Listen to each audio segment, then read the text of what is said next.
What's going on, Colts Nation? Welcome back to another episode of Bring the Juice.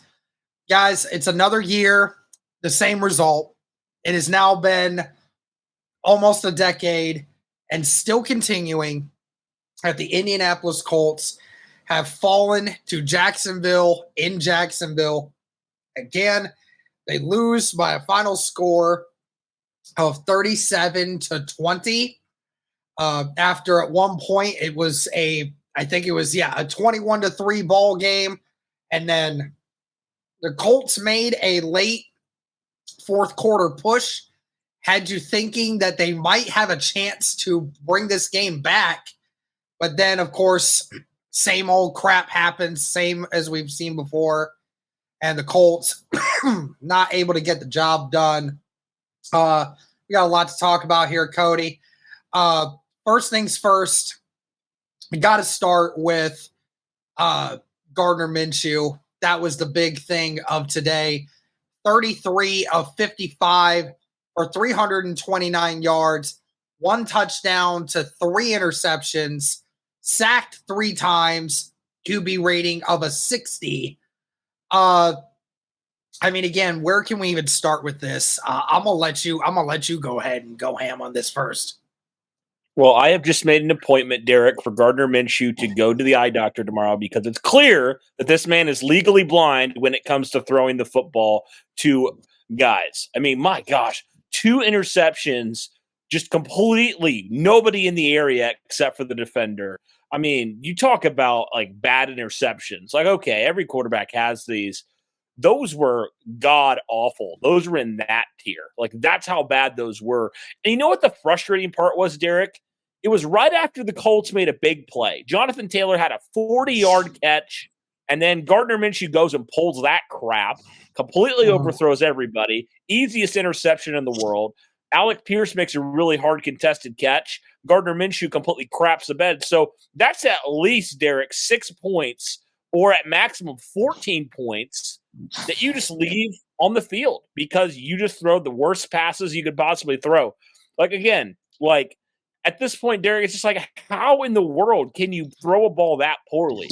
Like, that was Matt Ryan-esque right there. Like, that's how bad it was, Derek. Just for anyone's sake, I know that you could, taking the passing yards out of it, this was the worst day of Gardner Minshew's entire career in anywhere in at the professional level. Never once has thrown three interceptions in a game before. And on top of it, there was at least three different passes that should have been intercepted, but thankfully they weren't. I'm just saying. Yeah, he probably should have thrown 5 or 6. Just how bad he was playing. And he was just playing with fire all day long, just putting the ball in bad positions. Even on some of those passes, Derek, the ball placement wasn't where you expect for a guy like Gardner Minshew, who we've said throughout his career, he's been a pretty accurate passer. So it was just weird to see him come out here and frankly look like a second string quarterback. I mean, we've talked about Gardner being one of the best backups. He looked like one of the worst backups today. I mean, it was terrible. And he turned the ball over 4 times. You know, I know the strip sack, you put that more on Ryman than you do him, but still, 4 turnovers in this game, Derek. Probably should have had about 5 or 6, just with how bad he was putting the ball in harm's way today. And I was like, at the end of it, I was like, he's trying to throw a 4th. Like, he really felt like he was trying to, and the defenders just couldn't hang on a couple times. So, yeah, man, it just, first off, you got to ask the game plan. Why the heck are you throwing 55 times with Gardner Minshew? I mean, that just makes no freaking sense to me. You do that, and then you run Taylor and Moss to combine 15 times in this game. Like, it's not like, and I know you couldn't run the ball. Look, I understand you couldn't run the ball very well, but you didn't even try, Derek, at times. I know that's been the thing. Like, why did the Indianapolis Colts only run the ball 15 times today? Look, I get it. It is very commonplace, and a lot of people will say, like, again, you should have tried. Even if you failed, you should have tried. And you know what? At the end of the day, that might have ended up being the right thing, is that they should have just, they failed at their game plan today, but they would have failed one way or the other, Cody. And that's what I'm saying here is one way or another, we would have failed. because we never can run the football on Jacksonville. It seems like ever since JT's big game against Jacksonville back in 2020, his rookie year, the Indianapolis Colts have never run the ball well on Jacksonville. Ever. Ever since 2021, when we played them in Jacksonville, we have never been able to run the football effectively against the Jacksonville Jaguars. Ever. Doesn't matter how good our offensive line has been, who our running back is, who our quarterback is, who our coach is. Never has Indianapolis since the beginning of 2021 been able to run the ball effectively against the Jacksonville Jaguars. And at the end of the day, yeah, you can say one way or another, oh, you still should have tried. Yeah, you probably should have. But, I mean, Steichen was thinking that in the best way possible, if you are only able to average 2 yards a carry, it is just not worth it to run the football that many times if you're passing to try and score, right? That's what happened in the fourth quarter when the Colts actually got their offense moving again, was in the fourth quarter. And that was the biggest issue with Gardner Minshew, is that it all happened in the fourth quarter. Like, the majority of your production and your scoring came in the fourth quarter when the game was already out of reach. That's the problem, is it was too late. It was too late for all the good stuff that you were doing. That touchdown by Josh Downs, congratulations to Josh Downs, by the way, it didn't matter. And at the end of the day, when Zach Moss got his touchdown at the end, it didn't matter, because in one of the biggest moments, when you were only down 11 and you had a chance to make yourself put yourself back in the game, you're in the red zone, and Gardner Minshew, not even getting hit, jumps off his back foot, throws it off the back foot, and leaves it short for Michael Pittman, who was one-on-one with a corner that he clearly outsized. That was the issue all day today. It's not the play calling. That's not the biggest issue. The offensive line not being able to block very well was not the biggest issue. It was, at one point, Cody, I think they said Gardner Minshew attempted 5 passes in the first half, Cody, past 10 yards.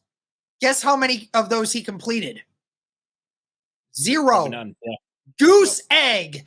Completed nothing past the 10-yard line. How in the world are you possibly expected to run the football when your quarterback can't complete a pass past 10 yards? How are you possibly supposed to be able to do that? And again, we talk about these wide receivers, and a ton of Colts fans keep saying it. Colts receivers can't get open.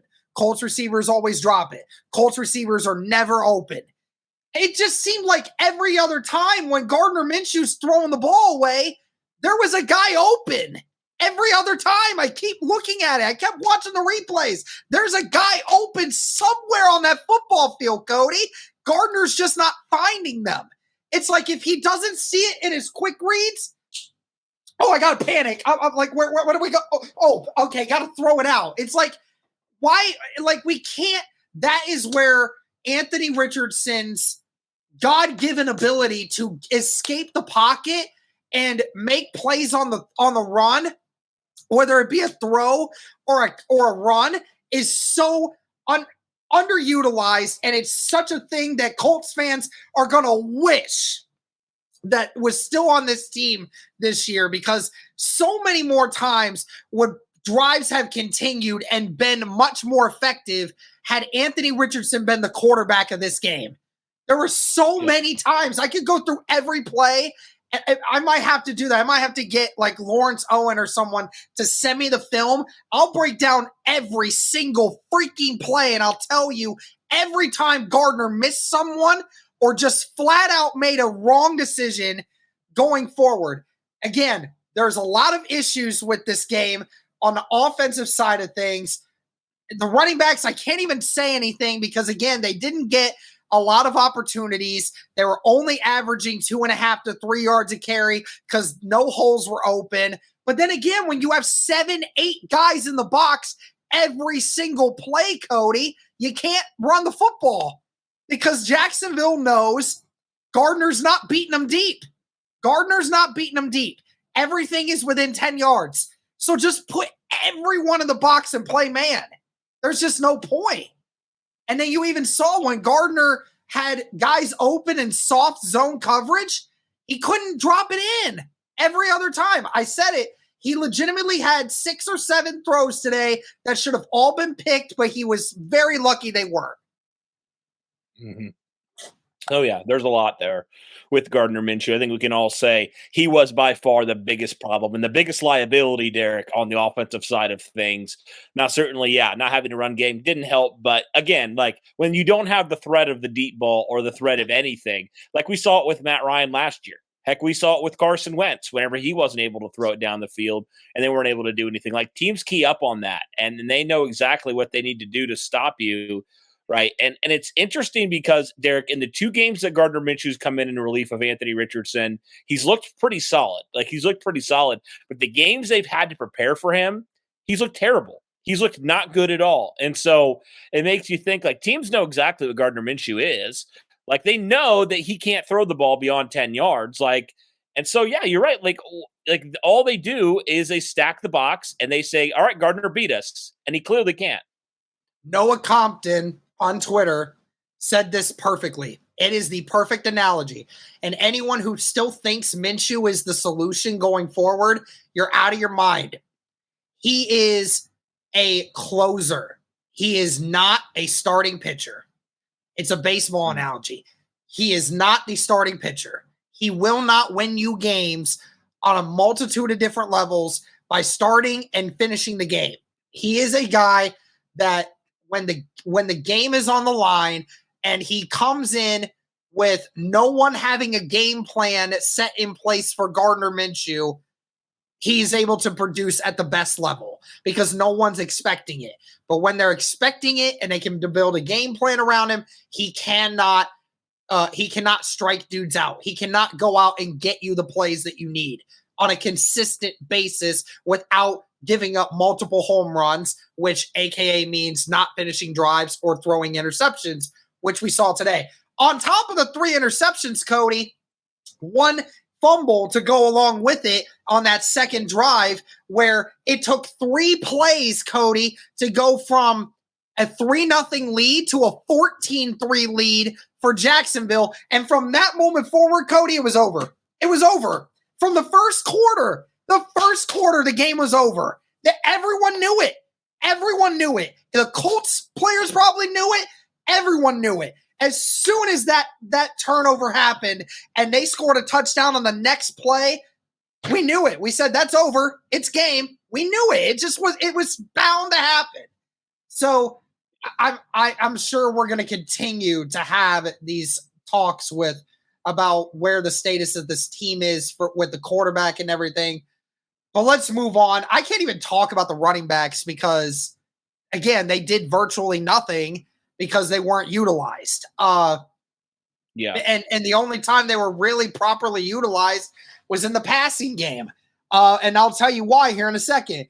Michael Pittman, 9 catches for 109 yards. His longest was a 40-yarder. I mean, again, most of that coming late, Cody. I feel bad for Michael Pittman. The dude's trying so dang hard, but Gardner and the offense is just not getting him targets in the red zone. And something needs to change with that. Kylan Granson, 3 catches for 67 yards. Again, all of that in the fourth quarter. Jonathan Taylor, 5 catches for 46 yards. He had a 40-yard catch in that. And remember, we saw the interception that Gardner threw 2 plays after that, where Jonathan Taylor put you in a position to make it a 2-score game going into the the halftime, and sure enough, that we saw what happened with Gardner. But I basically had one good catch in this game. Nice job, Jonathan Taylor. Zach Moss, 6 catches for 38 yards. He had the second most receptions on the team, Cody. And that was the problem, was that Gardner Minshew was dink dunk check down Charlie today. Like, I mean, that was literally the majority of his throws was just check downs to Jonathan Taylor or Zach Moss. That was a third of his production, was just throwing check downs. Great job by Alec Pierce today. It's unfortunate he got injured on the one of the few times they tried to throw it deep. I mean, Gardner didn't help things at all either there, Cody, because Alec Pierce got targeted twice going deep down the field. Gardner overthrows him once, and another one that wasn't a great throw, and he was double covered and ended up getting hurt because of it. But Alec Pierce had a couple of really big catches in this game. Josh Downs, only 5 catches for 21 yards. Didn't really get him involved much outside of, again, the fourth quarter. Amari Rodgers got targeted twice, 2 drops. Trey Sermon had a drop. Will Mallory wasn't able to catch his. Drew Ogletree get targeted once, but he was double covered. It's just, there's just no production. And the production just came out of guys that it was either very late in the game or running backs. I mean, we said it, Cody. They were at halftime. Your 2 running backs were your leading receivers. It was terrible. It was. Yeah. And unfortunately, Derek, with the Anthony Richardson injury, this is honestly might be what we get, which sucks because it's like, teams are going to know how to prepare for you, And so, is this something where this Colts offense kind of goes a little stagnant, because they don't have that dynamic quarterback anymore. They don't have that ability to strike fear into the heart of defenses anymore. And, is this kind of the beginning of some issues you're going to continue to have? Because, what are you going to do at this point? Richardson's most likely out for the year, and do you kind of view this as well, if Richardson's not developing, what do we even think about the rest of this year? I know this team is still 3-3, so they're still very much in it, but I don't know. It's just weird with just the offense and how predictable they are. I don't know what your hope is for the rest of this year, Derek. I know obviously everybody wants to win, fans want to win and stuff, but it's just kind of a weird predicament you find yourself in where you're like, if it's going to be like this, I'd rather go and, have a higher pick, but also you're still in the thick of it with the AFC South, even though you lost to Jacksonville twice. You're still in the middle of it. So it's just kind of a weird thing, it's a weird kind of thing where you've shown some really good things. This was probably your worst outing by far. But again, you had multiple chances in this game to win. You should have been in this game. That's you sad. Really should have. That's the worst part of it. That's the worst part of it all, is the fact that you still got blown out and you had a chance in this game to, as terrible as the offense was all game, you still had a chance to win the game despite turning the ball over 4 times. If you don't turn the ball over 4 times, guess what happens, Cody? Guess what happens? The game would be tied. The game would have been tied. It would have been 2020. The Jags scored 17 points off turnovers. They won by 17. If you don't turn the ball over like you do, then you would have won that game. I mean, that's the sad part of it all, is it makes it more frustrating that this team had a chance to win. They had the only reason they lost is because they beat themselves. It's not because Jacksonville was a better team. They didn't do anything. The Jaguars, Cody, Trevor Lawrence only threw for 180 yards. He was sacked just as many times as Gardner Minshew. And Jacksonville was held to under 100 yards rushing. They had 230 yards offensively, Cody. They had less we almost doubled their yardage. And yet somehow, some way, they beat us by double the score. It's, again, because the Colts beat themselves. They beat themselves. And it's what angers me every time we go into Jacksonville, it's the same thing. We always beat ourselves. It's not because Jacksonville's a better team.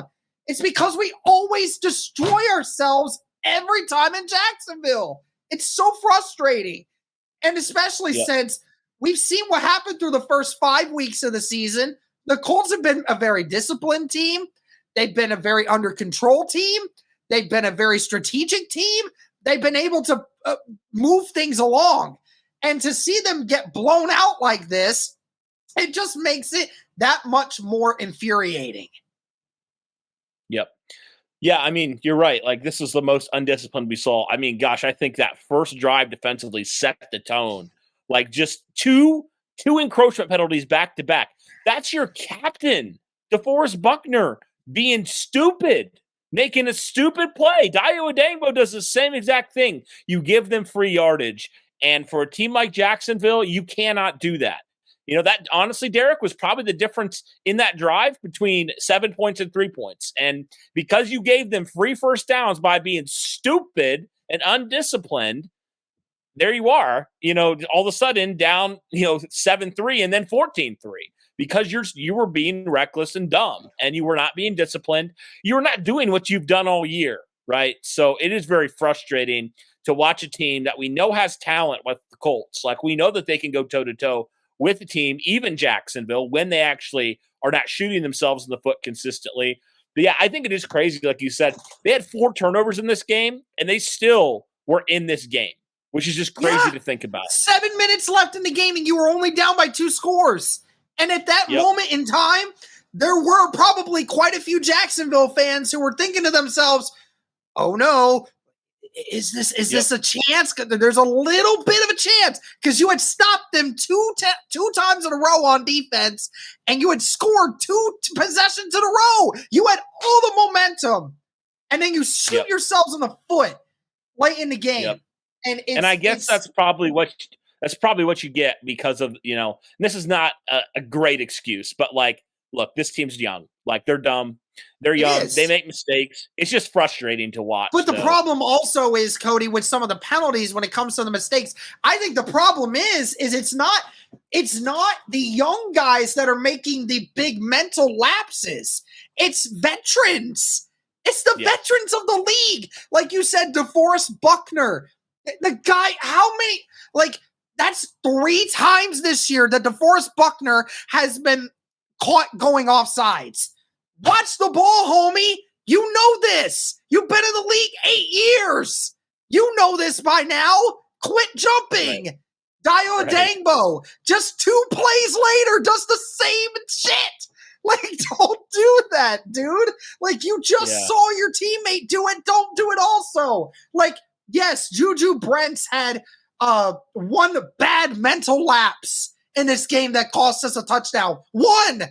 Versus the rest of the game, Juju Brents was the only guy out there that was flying around, hitting people, looking like an actual good corner. The problem is not just the youngness of it definitely is what's hurting us, but at the same time, it's just mental lapses, bro. And when we talk about the defensive side of things, we talked about the offense for the longest time. Zaire Franklin, 9 tackles. I think that might be his lowest tackle numbers he's had since last year, to be completely honest. So, he wasn't as big in the game plan as everything else. And I can't even fault the defense for giving up that touchdown on the second drive. You were out there for 12 plays just the previous drive, and then your quarterback gives it up on the next play, and then you're immediately back out there again in a very unfavorable position. So I can't even blame them. But, like I said again, Cody, this is probably the most mediocre game Trevor Lawrence has had against Indianapolis since coming to the Jaguars. And they gave up 85 yards, but when you take into account everything that happened, the Colts only gave up, they were averaging less than 3 yards a carry. The Jacksonville Jaguars, Cody, in that game had 10 negative plays. 10 10. And I chalk it down to the same problem every single year, Cody, and I chalk it down to the same BS every single time. The Jacksonville Jaguars are a really good team at going up against zone coverages. The Colts run zone over the last several years more than anyone else in the NFL. And especially over the last 2 years, you run cover 3 more than anyone else in the league. And guess which team, Cody, beats cover 3 better than anyone else in the league? This team right here. And yet somehow, some way, you don't change it up. But guess what happened? In the second half, Cody, they did change it up. They did change it up. They only gave up 16 points in the second half, if I'm not mistaken. It might have actually only been 13. I don't even remember if they scored a touchdown. I think they did score a touchdown in the second half, but that was due to a really late one. But that defense got better once Bradley started putting Juju on Calvin more consistently on man rather than in zone. But the problem is you just continue to play zone against a team that has been proven to whoop a zone coverage butt. I mean, I get that the secondary's young, and I get that it's a growing experience, but this defense just held the Jacksonville offense to probably the fewest yards that they've had against us in years, and yet somehow we still get blown out. It makes me mad. Yeah. Well, and to answer your question about that, the Colts allowed only 1 touchdown in the third quarter. That was the blown coverage, or I'm sorry, it was a blown coverage by EJ Speed where the tight end was just wide open for a touchdown. Yeah. It was just like a blown thing there. It definitely seems like two of the touchdowns they had were blown coverages. You know, the one right before the half with like a minute 45 left, that was the one that Juju got beat on, busted coverage there, kind of got confused there. So, I mean, Derek, outside of that, there's just a couple plays that just like, hey, mental error stuff happens, you know, but overall, I felt like the defense in the second half, you mentioned it, they really stepped it up. I mean, in this game, they didn't allow a ton of yards, and they also did a pretty good job of holding Jacksonville to 3 points, especially in the second half. And you mentioned Juju Brents. I want to talk about him because, Derek, I'm not upset at Juju Brents at all because, I mean, this dude is, he's a rookie. He's going to make mistakes. He's going to have rookie moments like we saw. And I thought in the second half, he really started to show up. And shout out to him. He had his first career interception in this game. That was right after, I think, the first touchdown the Colts scored in the second half. Juju Brents comes back, makes a pick. He probably should have had 2 in this game. He almost had another one earlier in the game. But I like to see that. I like to see him, how does he respond? How do young corners respond after they allow a touchdown like that or a big play like that? And overall, I was pretty impressed with Juju Brents in this game. And it was good to see also fellow rookie Jalen Jones out there. I thought he had a few nice moments too. So great to see this young duo in the secondary really coming up and playing well. And having, definitely they have their rookie moments, but hey, at this point, I'm good with starting these 2 rookies and continuing to have them, play significant roles for this team moving forward. So I enjoyed what that secondary did today, especially the young corners. Yeah, I mean, again, it wasn't great, but it certainly was far from the biggest problem that you had with this team. I mean, again, it was just I would love to see what the average field position was for Jaguars versus Indianapolis in this game. I'm pretty positive it was at least 20 yards difference. Because I can count so many times when the Jaguars started a drive on at least their own 30-plus yard line. Like they were having great field position because of the interceptions we were throwing, because of the bad punts, because of the bad special teams, and all this other stuff. And yet Indy, continued to start inside their own 25 and, all of these different times. And it's just the best receiver that Jacksonville had today was Christian Kirk, who had 3 catches for 49 yards. That's nothing.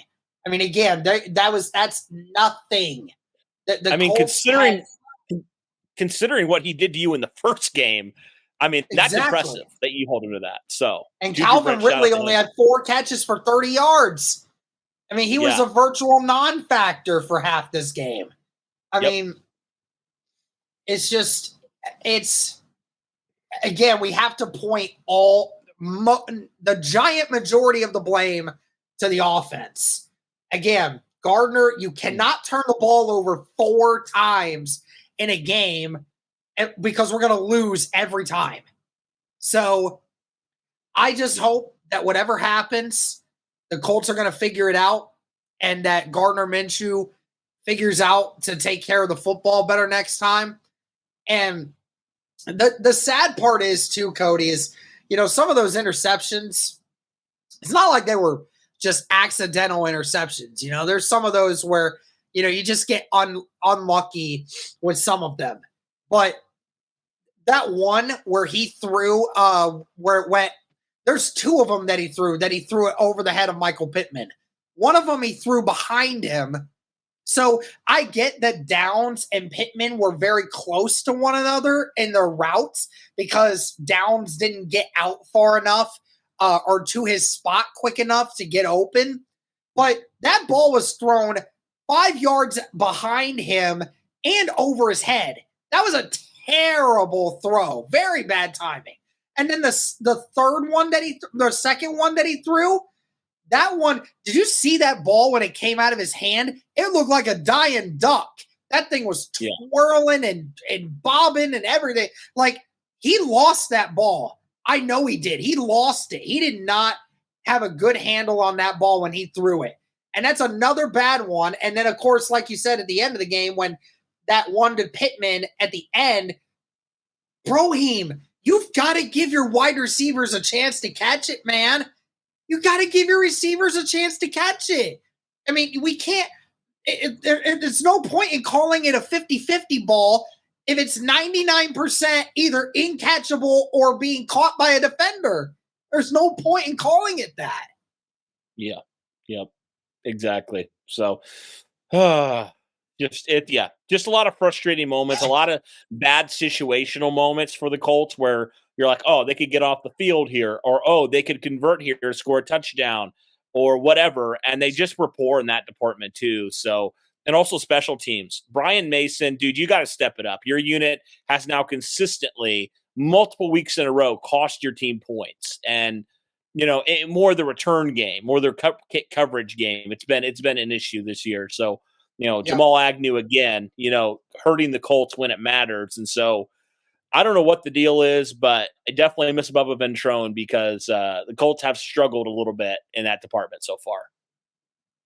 Absolutely.